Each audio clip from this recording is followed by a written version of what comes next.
పునర్జన్మ ఉంది అని మీరు నమ్ముతారా? ఖచ్చితంగా ఉంది, అనుమానం లేదు. శాస్త్రీయంగా రుజువు చేయొచ్చు. దానికి ఏమో గొట్టాల కొడుకులతో ప్రయోగశాలలో చేసేది కాదు అది. అన్ని ప్రయోగశాలలో రుజువు కావు. కొన్ని యోగశాలల్లో అవుతాయి, కొన్ని యాగశాలల్లో అవుతాయి. మన శాస్త్రం ఉంది. పునర్జన్మ ఉంది అనేది ఎందుకు నమ్మి తీరాలి మనం అంటే, ఎలా ఉంటుందని చెప్పారు శాస్త్రంలో పునర్జన్మ. ఈ జీవికి వెళ్ళిపోయే వరకు కనుక ఇందాక మనం చెప్పుకున్న ఈ వాహన వ్యామోహం, సంతాన వ్యామోహం, భయాలు వదులుకోకపోతే వీడి మనస్సు మళ్ళీ ఇంకో శరీరాన్ని పొందుతుంది. అదే పునర్జన్మ. ఆ మనస్సు, ఆ జీవుడు, మనస్సు జీవుడు, సంకల్పం, బుద్ధి, చిత్తం అన్నీ ఒకటే, పేరు మార్పుగా వీడు మళ్ళీ ఇంకో జన్మ ఎత్తుతాడు. ఎందుకని ఈ మనస్సులో ఇవన్నీ ఉండవాలి. ఎలా ఎత్తుతాడు తెలుసా? రాత్రి పడుకుని కలగంటున్నాం మనం, నిజానికి అది ఇంకో జన్మ అండి. రాత్రి కలగంటున్నాం మనం, ఇంకో జన్మ. అది మీరు గమనించండి. వీడు పడుకునే ఉన్నాడు, ఈ కళేబరం ఇక్కడ 6 అడుగులు 3 అంగుళాలు పడుకున్నాడు. వీడు పడుకున్నాడు, వీడు కలగంటున్నాడు. వీడి కళ్ళలో ఆడాళ్ళు వచ్చారు, మగాళ్ళు వచ్చారు, కుక్కలు వచ్చాయి, నక్కలు వచ్చాయి, చెట్లు వచ్చాయి. ఈ వేషాలన్నీ ఎవరు ధరించారు చెప్పండి? వీడే కదా, పడుకున్నవాడే కదా. మరి ఒక జీవుడు పడుకుని ఇన్ని వేషాలు ధరించడం నిజమైనప్పుడు, ఒక్క విరాట్ పురుషుడు శ్రీమన్నారాయణమూర్తి క్షీరసాగరంలో పడుకుని ఈ విశ్వంలో ఉండే వేషాలన్నీ ధరించాడన్న అబద్ధమా? పక్కా నిజం, పక్కా నిజం. జరుగుతున్నది ఒక కళ, బ్రహ్మసత్యం, జగన్ మిథ్య. Total life, total world is a dream, nothing but is a dream. ఇది కళ, ఇది కళ. నేను మీతో మాట్లాడటం సహా కళ. ఇది గ్రహించగలిగితే మనిషి ప్రశాంతంగా ఉంటాడు. మనిషి ఒప్పుకోలేనిది. అదేమిటండి, కనపడుతోంది కదండి. కనపడుతోంది అంటున్నవాడు ఎవడో చూడు. కనపడుతోంది అంటున్నవాడు ఎవడు? కళ కూడా కనపడింది. కళ కన్నప్పుడు కనపడిందే లేదా? కనపడుతున్నంతసేపు నిజం అనుకున్నామా లేదా? బయటకు వచ్చాక కదా నిజం కాదని తెలిసింది. అలాగే దీని నుంచి బయటకు వెళ్ళినప్పుడు ఇది నిజం కాదని తెలుస్తుంది. ఈ జీవుడు మరణించి మనస్సు బయటికి వెళ్ళినప్పుడు చెట్టో పొట్టో పట్టుకు వేలాడుతూ ఉంటే, లేదు ఇంకో గర్భంలోకి ప్రయాణం చేస్తుంటే, అయ్యో అది అనుకున్నాను, ఆ భార్య అనుకున్నాను, ఆ భర్త అనుకున్నాను, ఆ పిల్లలు అనుకున్నాను, అయ్యి బాబా అంత బంగారం తీసుకొచ్చాను, తహసీల్దార్ అయ్యి ఉంటే మొత్తం 1 కోటి రూపాయలు దాచేసాను ఇంట్లోనూ, అన్ని పట్టుబడిపోయి ఈ డబ్బేది నాకు కూడా రాలేదే అని చింత చెట్టు వేప చెట్టు పట్టుకుని ఎడుస్తాడు ఈ సన్నాసి. పునర్జన్మ లేకపోవడం ఏంటి భయంకరంగా ఉంటుంది. దెయ్యం జన్మ కూడా ఉంటుంది. మనస్సులో ఉండే తలపులు అట్టగట్టేసి మాడుగట్టి ఉంటాయి చూడండి, అవి పునర్జన్మకు కారణం అవుతాయి. వాటిని వాసనలు అని అంటారు, గమనించండి. వంట అర్థమైతే ఇది అర్థమవుతుంది. వంట చేసినప్పుడు గిన్నెలు ఏదైనా కొయ్య రొట్టో ఏదో కాల్చేవాడి, మనకు రొట్టో ఏదో అడుక్కు బాగా అట్టేసింది అనుకోండి, అట్టగట్టేసింది. దాన్ని తోముతాం కదా, తోమితే ఒక్కోసారి పని మనుషులు ఎలా ఉన్నారో మీకు తెలుసుగా, వాళ్ళు తోమినా మనం తోముకోవాలి.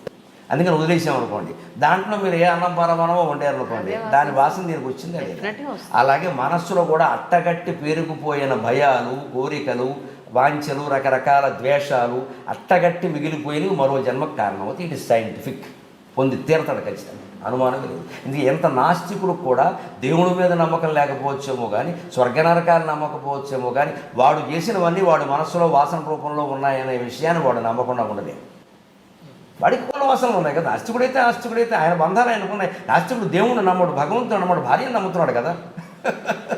భార్యతో బంధం, పిల్లలతో బంధం. నాస్తికులు కూడా ఆస్తులు సంపాదించుకుంటున్నారు కదా. అక్రమం సక్రమం అందరికీ ఉన్నాయి కదా, తేడా ఏం లేదు కదా. మరి అంతే, తేడా ఏముంది? ఇంకా అదే మామూలే, పుణ్యమైన మామూలే, పాపమైన మామూలే. అది నమ్మకం మీద ఏం లేదు, నిజం జరిగి తీరుతుంది. అంటే పునర్జన్మ శాస్త్రీయం. ఎందుకంటే పునర్జన్మ వచ్చేది శరీరానికి కాదు. ఎందుకు మనం నమ్మలేకపోతున్నాం అంటే, నేను అంటే శరీరం అనుకుంటాం. ఎందుకంటే మూర్ఖత్వం ఇంకోటి లేదు. నేను అనేది మనస్సులో ఏర్పడిన ఒక భావన. నిజం చెప్పాలంటే అది మిథ్య. గట్టిగా లోపల మనస్సులో ధ్యానం చేసి నేనెవరో అని లోపలికి రమణ మహర్షి చెప్పినట్టుగా ఆలోచిస్తే పావు గంట కాకుండా వీడిగా నేను అనేది లేదని అర్థం. స్ఫురణ తప్పితే ఏమీ లేదు ఇక్కడ అని అర్థమైపోతుంది. ఎందుకంటే ఆ నేను అని స్ఫురిస్తూ ఉంటుంది లోపల, మీరు గమనించండి. ఆలోచన వదిలేసి, మాట వదిలేసి మనస్సును లోపలికి తీసుకెడితే నేను అని స్ఫురిస్తుంది. ఆ నేను ఎక్కడుందో గమనించండి. ఎక్కడుందో గమనించి, ఎక్కడ there is no place but నేను ఈజ్ దేర్. ఎక్కడ చోటు లేదు, నేను అని ఉంది. ఏ చోటు లేకుండా నేను ఉందంటే అది ఎలా ఉంటుంది? గాల్లో తిరుగుతుంది అనమాట. ఆ నేనే ఉంటే ఆ నేనే పట్టుకుని కూర్చోవాలి. అదే జపం. అందుకే మహర్షి, రమణ మహర్షి అన్నింటిలోకి గొప్ప మంత్రం ఏదంటే నేనెవరు అనేది గొప్ప మంత్రం అన్నారు. ఆలోచన చేస్తే మనిషికి శరీరం తాను కాదని తెలుస్తుంది. ఆ నేనులోనే దృఢంగా ఉండగలిగిన వాడికి పునర్జన్మ ఉండదు. వాడు జీవితంలోనే అన్నీ వదిలేశాడు. ఇలాగే సంతాన వ్యామోహం, వాహన వ్యామోహం, భయం అన్నీ కూడా వదిలేశాడు. ఈ జీవితంలోనే వదలడం కోసమే మనకు అమర్నాథ్ యాత్రలు, సత్యనారాయణ వ్రతాలు, అక్షతృతి వ్రతాలు ఇవన్నీ పడితే వీటి నుంచి మళ్ళీ డబ్బులు ఆశిస్తున్నాం, పురుళ్ళు ఆశిస్తున్నాం, పుణ్యాలు ఆశిస్తున్నాం అంటే ఏమనుకోవాలి జాతిని? అసలు తెలుసుకోవాల్సిన తత్వం తెలుసుకోకుండా వీటిని పట్టుకు వేలాడుతాం. తెలుసుకుంటే మీరు అక్కడికి వెళ్ళక్కర్లేదు, పెడితే మంచిదేనమ్మా, కాదనేదేముంది. వెళ్ళండి, ఆయనకు ఇంకా గొప్ప అనుభూతి కలుగుతుంది. ఇప్పుడు ఈ కథ తెలిసిన నాకు అమరనాథ్ ప్రత్యక్షంగా చూసాను కూడా దివ్యానుభూతి కలుగుతుంది, అనుమానం ఏముంది? తెలుసుకుని వెళ్ళాలి. కానీ నాకేదో అక్కడ వెళ్ళగానే ఎలా తెలిసిపోతుంది? ఏం తెలిసిపోయింది అంటే మన మనిషిలో సహజంగా ఉండే ఒక బద్ధకం ఏంటంటే, కృష్ణమూర్తి గారు చెబుతారు అదే విషయం. నీకు ఏమీ నువ్వు కష్టపడకుండా నువ్వు ఉన్న చోటు నుంచి కదలకుండా ఏదో ఓ చోటుకి వెళ్ళడం వల్ల అక్కడ ఏదో మునగడం వల్ల ఇక్కడ ఏదో ముట్టుకోవడం వల్ల వారు ఎవరినో చూడడం వల్ల నీకు వచ్చేయాలి. ఇది దురాశ కదా? నిజమేనండి. ఎవరో మహాపురుషుని సందర్శించామండి, మనకి ఏదో వచ్చింది అంటే కష్టపడ్డాడా ఆయన, బోల్డు తపస్సు చేశాడా? అంత తపస్సు నువ్వు చేయకుండా ఆయన తపస్సును గోకేసుకుందామని చూస్తున్నావు ఆ కాళ్ళకి దండం పెట్టి. అన్యాయం కాదండి ఇది, స్వార్థం కాదు. ఆయన కాళ్ళకి దండం పెట్టి ఆయన తపస్సును గోకేసుకుందామని చూస్తున్నావు. పుణ్యపురుషుల దర్శనం అండి, మాకు అన్ని అద్భుతానుభూతి అండి. ఎందుకు ఆశిస్తున్నావు? అసలు ఆయనలా ఉండాలని ఎందుకు అనుకోవు? ఆయన నుంచి ఏదో గోకేద్దామని చూస్తున్నావు. కానీ ఆయన దర్శనం అయ్యాకే మాకు ఇంట్లో అన్ని శుభాలు జరిగాయండి. ఒకవేళ అశుభాలు జరుగుతాయేమో మీరు ద్వేషిస్తారు కదా. జ్ఞానం అంటే శుభాశుభాలు సమానంగా భావించడం, అంతేకాని శుభాలు జరగాలని కోరుకుంటున్నారు అంటే వాడు భక్తులు కాదు, స్వార్థపరుల కింద లెక్క. స్వార్థపరుల కింద లెక్క. మా ఫ్రెండు వాళ్ళ ఒక ఫ్యామిలీ ఉంది. ఏంటంటే వాళ్ళ వారు అన్నట్ట బెంగళూరులో ఒక హోమం జరుగుతుంది, చాలా గొప్ప గొప్ప వాళ్ళు వస్తున్నారు, వెడితే లైఫే మారిపోతుంది అని చెప్పని వెళ్ళాట.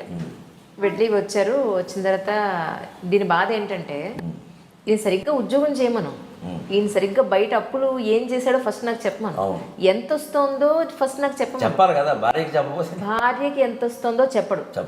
అప్పులు వాడు ఇంటికి వస్తేనే ఓహో వీడి దగ్గర అప్పు తీసుకున్నాడు, అలా ఎంతమంది వచ్చారో పాపం దానికి సఫర్ అవుతుంది. ఈ పనులు ఏమీ చేయకుండా ఒక హోమం చూసేసి గొప్ప గొప్ప వాళ్ళు వస్తున్నారని అక్కడికి వాళ్ళని చూసేసి ఒక తీర్థం తీసుకును, ఒక పూజ మన పేరుని చేసేస్తాను, పుణ్యం వచ్చేస్తుందా? ఈయన చేసే పనులు ఇవేం పట్టవా అని అడుగుతుంది. దాని బాధ అవునంటారా కాదంటారా? పక్కా ఆ ఇల్లాలకి నా నమస్కారం, చిన్నపిల్ల అయినా సరే. అది తెలివి ఆలోచించాల్సి మనం చేసేప్పుడు మనం అప్పులు చేయకుండా భార్యాభర్త కూర్చొని ఆలోచించుకోవద్దు. ఇప్పటికండి మా వయసు మీరు ఊహించగలరు కదా, నాకు షష్టిపూర్తి అయిపోయింది. ఇప్పటికి లెక్క రాస్తున్నాను ఇవిడ ప్రతిరోజు. ఆవిడకి నేను డబ్బు ఏదో ఇవ్వాలి కదా, అందుకని ఇస్తే 5,000 10,000 ఏదో అవసరాన్ని బట్టి అడుగుతాను. 1వ తారీఖు ఎక్కువ అడుగుతారు సహజంగా, మిగిలినప్పుడు కానీ లెక్క రాస్తున్నాను. పిల్లల ఫీజులు అంటే పర్వాలేదు, 4 రోజులు లేట్ అయినా పర్వాలేదు అంటట. ఇంట్లో రేషన్ లేదంటే కొంచెం సర్దుకో అంటట. ఇంటి ఓనర్కి రెంట్ ఇవ్వాలి అని అంటే 4 నెలలు ఒకసారి కట్టేద్దాం అంటట. అంతే అంటట కానీ ఎప్పటికీ ఇచ్చింది లేదు. ఈఎంఐ కష్టపడుతుంది. ఇంట్లో ఉంది, వచ్చే ఈవిని అడుగుతారు తలుపు కొట్టి, ఏం చెప్పుకోవాలి? అదే కదా, వాళ్ళు వచ్చిన వాళ్ళు ఏమంటున్నారు, ఏమ్మా నీతో కలిసి ఉండట్లేదా, నీతో సంసారం చేయట్లేదా, తీసుకొచ్చిన డబ్బులు నీకు ఇవ్వలేదా అని అడుగుతారు. అనకూడని మాటలు అంటారు, వాళ్ళు భరించలేరు. చాలా బాధ్యతారాహిత్యం అది. అదే చెప్తున్నాను కదా. ఇప్పుడు మన అప్పులు ఒక చోట ఉన్నాయి, అబద్ధాలు ఇంకో చోట ఉన్నాయి, మాయలు ఇంకో చోట ఉన్నాయి, మన లోపాలు మనకున్నాయి. అవి సవరించుకోవడం మానేసి హోమం చూస్తాను నేను, అదేదో చేస్తాను, ఇక్కడికి వెళ్ళగానే ఏదో మారిపోయింది. కాశీ తిరుగుతారు, రామేశ్వరం తిరుగుతారు, ఇంటికి వచ్చి అత్తాకోళ్ళు దెబ్బలాడుకుంటారు. ఏమిటి ఉపయోగం? మళ్ళీ ఈ ప్రసాదం ఎవరికి పెట్టారన్న చోట ఇద్దరికి గొడవే. ఇంకెందుకు అది చేయాలి. నేను గమనిస్తున్నది ఏమిటంటే ఆవిడలో కూడా యాత్రలు చేస్తూ ఉంటేనండి, ఒక యాత్రకి మరొక యాత్రకి పరిపక్వత వచ్చిందండి.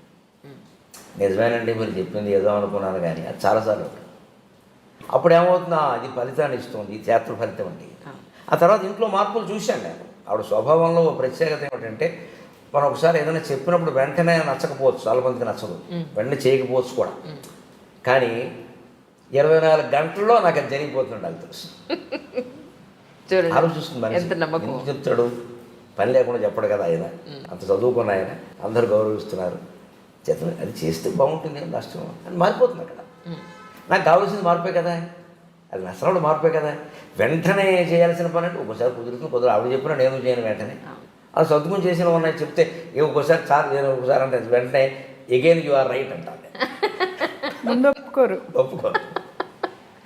అసలు చెప్పద్దు అంటారు. ఉంటే ఎంతో వస్తుంది కదా, కొంచెం అహం ఉంటుంది కదా, ఎంతైనా చెప్పగానే ఒకసారి చెప్పేవాలే అంటారు. కానీ తర్వాత అంటే ఆ పని ఎందుకు చేసిందో నాకు తెలియదు, ఏదో అది అనవసరం అనుకున్నాను, లేదా చేదస్తాం అనుకున్నాను. అయితే కాసేపటికి అది ఎందుకు అర్థం అవుతుంది. ఓ ఎగైన్ యు ఆర్ రైట్ అంటాను, ఆల్వేస్ రైట్ అంటుంది. అది సరిపోయింది. పని జరగడం కదా కావాల్సింది. అప్పటికప్పుడు ఒప్పుకోవడం అనే సమస్య ఉంది, నేను ఒప్పుకోను కదా. అది అలా ఉంటే మీకు సమస్యలు పరిష్కారం అవుతాయి. కానీ మన ఆలోచనలు అలాగే అట్టుపెట్టుకుని మన పనులు అలాగే చేసుకుంటూ ఏ దేవుడో వచ్చి మన కాపాడాలంటే ఏమమ్మా, రాముడు పడ్డాడు కష్టాలు, కృష్ణుడు పడ్డాడు కష్టాలు, వీళ్ళు రాముడిని కృష్ణుడిని పూజ చేస్తే కష్టాలు పోతాయంటారు ఏమిటంటే నాకు అర్థం కాదు. అందుకోసం లేరండి వాళ్ళు, మన కష్టాలతో వాడికి సంబంధం లేదు. రామావతారం ద్వారా, కృష్ణావతారం ద్వారా మనం ఏ జ్ఞానం పొందాలో ఆ జ్ఞానం పొందాలి. అందుకని వాళ్ళ కాళ్ళ మీద పడి కష్టాలు పోగొట్టమని కోరడం ఏంటి? రాముడు ఏమంటాడు, నేను పడిన కష్టాలు కూడా పోగొడతాడు అంటాడు. ఆయన వాడు ఆవిడ కనపడకపోతే ఏడాది పాటు వెతుక్కున్నాడు ఆయన, హోమం చేస్తూ కూర్చోలేదే. ప్రాణాలకు తెగించి రావణాసుడితో యుద్ధం చేశాడు. నీ సమస్యలు నువ్వు అలాగే ఎదుర్కో. రాముడిని ఒక ఇన్స్పిరేషన్, స్ఫూర్తి తీసుకోవాలి. కానీ రామాలయంలో పూజ చేయించాం మా కష్టాలు పోయాయంటే అదేమిటది? ఇది శంకించడం కాదమ్మా, మహిమల్ని శంకించడం కాదు అక్కడ. అది మనం దేవాలయాల వల్ల ఏ ప్రయోజనం పొందామో ఆ ప్రయోజనం పొందట్లేదు. మనకు కావాల్సింది ఏదో ఊహించుకుంటున్నాం అంతే. ఇంక జరిగిందని ఒకళ్ళు, జరగలేదని ఒకళ్ళు. పొరపాటు జరగకపోతే 2-3 దేవుళ్ళని ఇక్కడ మారుస్తారు, తర్వాత ఏకంగా మతమే మారిపోతారు. అది ఆ మార్పు రావాలి. మనం కోరుకునేది అది. ఆ చేతస్థాలు పోయి ఆ చైతన్యంతో ఉంటే చాలు. అంతేగాని ప్రవచనకర్తల్లో పెద్ద మార్పు ఏం అక్కర్లో ఉన్నవి చెప్పొచ్చు హాయిగా. కానీ ఈ రామాయణం చెబుతున్నారు. రామాయణం నేటి జీవిత విధానం పోల్చండి. మీరు వేదం చెప్తున్నారు, నేటి జీవితంతో పోల్చండి. పోల్చాలంటే పోల్చి తీరాలి, లేనప్పుడు అనవసరం, చెప్పడమే అనవసరం. ప్రాచీన వైభవం గురించి ఎందుకు ప్రాచీన వైభవం?